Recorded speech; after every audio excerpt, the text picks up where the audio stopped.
السلام علیکم، welcome to my channel, hope you are doing well. انسان کو کبھی بھی اس کی ظاہری حلیے سے جج نہیں کرنا چاہیے۔ یہ بات اس وقت ثابت ہوئی جب 2014 میں سعودی عرب میں ایک بیکارن جو کہ اندھی تھی کی موت ہو گئی۔ اس کا نام علیشہ تھا اور اس کی عمر 100 سال کے قریب تھی۔ یہ جدہ کی سڑکوں پر بھیک مانگتی تھی، لیکن اس کے مرنے کے بعد اس کے قریبی لوگوں کو حیرت کا جھٹکا لگا جب پتہ چلا کہ علیشہ ایک مالدار عورت تھی۔ اس کی دولت کی تفصیل سن کر آپ حیران رہ جائیں گے۔ مرنے سے پہلے اس نے اپنے ایک قریبی دوست احمد السعیدی کو وصیت دی، جس میں اس نے کہا کہ میرے مرنے کے بعد میری ساری دولت غریبوں میں تقسیم کر دی جائے۔ احمد السعیدی حیرت میں ڈوب گیا جب علیشہ نے اس کو اپنی دولت کی تفصیل بتائی۔ احمد السعیدی نے اسے پوچھا کہ اتنے امیر ہونے کے بعد یہ بھیک کیوں مانگتی رہی، تو اس کا جواب انتہائی عجیب تھا کہ یہ برے وقتوں کے لیے پیسے جوڑ رہی تھی۔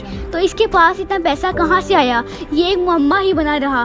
لیکن لوگ انتہائی حیران تھے کہ ایک بیکارن اتنا زیادہ امیر ہو سکتی تھی۔ ہو سکتا ہے کہ اس کی ذہنی حالت ٹھیک نہ ہو اور یہ ویسے ہی کافی امیر ہو۔ آپ اس عورت کے متعلق انٹرنیٹ پر سرچ کر سکتے ہیں۔ عائشہ کے پاس 30 لاکھ سعودی ریال میں موجود تھا، تقریباً 10 لاکھ ریال کے زیورات موجود تھے، اور یہی نہیں بلکہ اس کے اثاثوں میں 4 بلڈنگ بھی موجود تھی جہاں اس نے اپنے خاندان کے غریب لوگوں کو مفت میں رہائش دی ہوئی تھی، اور اس بات کا کسی کو پتہ نہیں تھا۔ دوستو، ایسا ہی ایک کیس انگلینڈ میں بھی کافی مشہور ہوا تھا۔ یہ 2013 کی بات ہے۔ برطانیہ میں لندن کی سڑکوں پر بھیک مانگنے والے ایک بھکاری سائمن رائٹ، جس کی عمر 37 سال تھی، کو پولیس نے گرفتار کر لیا تھا۔ یہ نیٹ ویسٹ بینک کے سامنے بورڈ لے کر کھڑا رہتا تھا جس پر لکھا ہوتا تھا کہ میں بھوکا ہوں اور میرے پاس گھر نہیں ہے۔ اس کے کپڑے بھی انتہائی بری حالت میں ہوتے تھے۔ پولیس نے اس کو تب پکڑا جب ATM مشین سے پیسے نکالنے والے لوگوں نے یہ شکایت کی کہ یہ آدمی ان کے پاس آ جاتا ہے اور پیسے دینے پر مجبور کرتا ہے۔ پولیس نے جب اس بھکاری کو پکڑا اور اس کا ریکارڈ معلوم کیا گیا تو پولیس کو سخت حیرت کا سامنا کرنا پڑا کہ یہ بھکاری تو کافی مالدار تھا۔ یہ ایک سال کے 50,000 پاؤنڈ سے بھی زیادہ کما رہا تھا، یعنی 80 لاکھ روپے سے بھی زیادہ، اور یہ ایک 3 لاکھ پاؤنڈ کے فلیٹ میں رہ رہا تھا۔ یہ صبح 10 بجے سے شام 6 بجے تک سڑکوں پر بھیک مانگتا اور حیران کن طور پر دن کے 200 پاؤنڈ تک کما رہا تھا، وہ بھی کسی ٹیکس کے بغیر۔ اس شخص پر فراڈ کا کیس چلا اور یہ آدمی کافی مشہور ہو گیا تھا۔ اس وقت یہ جیل میں ہے یا باہر، اس کے متعلق کوئی خبر سامنے نہیں آئی۔ دوستو، انڈیا سے تعلق رکھنے والے بھکاری کی بھی یہی کہانی ہے۔ اس کا نام چھوٹو باریک ہے۔ یہ آدمی دن کو بھیک مانگتا ہے اور رات کو اپنا اچھا خاصا کاروبار بھی چلاتا ہے، جہاں اس نے 20 ملازم رکھے ہوئے ہیں۔ اس شخص کا تعلق انڈیا کے شہر چکرادر پور سے ہے۔ اس کی عمر 40 سال ہے اور یہ چل نہیں سکتا۔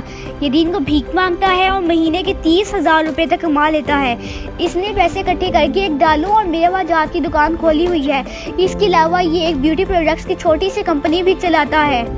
اس کے علاوہ اس نے کئی کاروباروں میں بھی پیسہ انویسٹ کیا ہوا ہے اور یہ آدمی اچھے خاصے پیسے کما رہا ہے، لیکن اس کے مطابق بھیک مانگنا ہی اس کا اصل پیشہ ہے۔ اس کی 3 بیویاں ہیں، جس میں سے ایک اس کی دکان چلاتی ہے، جبکہ یہ دن کو بھیک مانگ کر رات کو اپنی بیوٹی کی کمپنی بھی جاتا ہے اور وہاں پر میٹنگز وغیرہ بھی کرتا رہتا ہے۔ جیسا کہ میں نے آپ کو بتایا کہ یہ آدمی مہینے کے لاکھوں میں کما رہا ہے اور اس کے حیرت انگیز آدمی کے متعلق انڈیا کی اخبارات میں بھی چھپ چکا ہے۔ اسی طرح 2015 میں چائنا کا ایک بوڑھا فقیر بھی منظر عام پر آیا تھا، جو بیجنگ کی سڑکوں پر بھیک مانگتا ہے اور تقریباً $1700 مہینے کے کما رہا تھا۔ بتایا جاتا ہے کہ یہ آدمی یہ پیسے اپنے بچوں کی کالج فیس دینے میں لگاتا ہے۔ اس کی کئی تصاویر بھی سامنے آئیں جہاں یہ ایک پوسٹ آفس کے سامنے بیٹھ کر پیسے گن رہا تھا، جہاں یہ روزانہ پیسے گنتا ہے۔ اس نے اپنی فیملی کے لیے ایک ڈبل سٹوری گھر بھی خریدا ہوا ہے۔ تو آپ نے اپنے ارد گرد کوئی ایسا واقعہ نوٹ کیا ہے؟ اگر کیا ہے تو ہمیں کمنٹ سیکشن میں ضرور بتائیے گا۔ ویڈیو کو لائک کریں، شیئر کریں اور مزید دلچسپ ویڈیوز دیکھنے کے لیے ہمارے چینل کو سبسکرائب کریں۔ Thank you.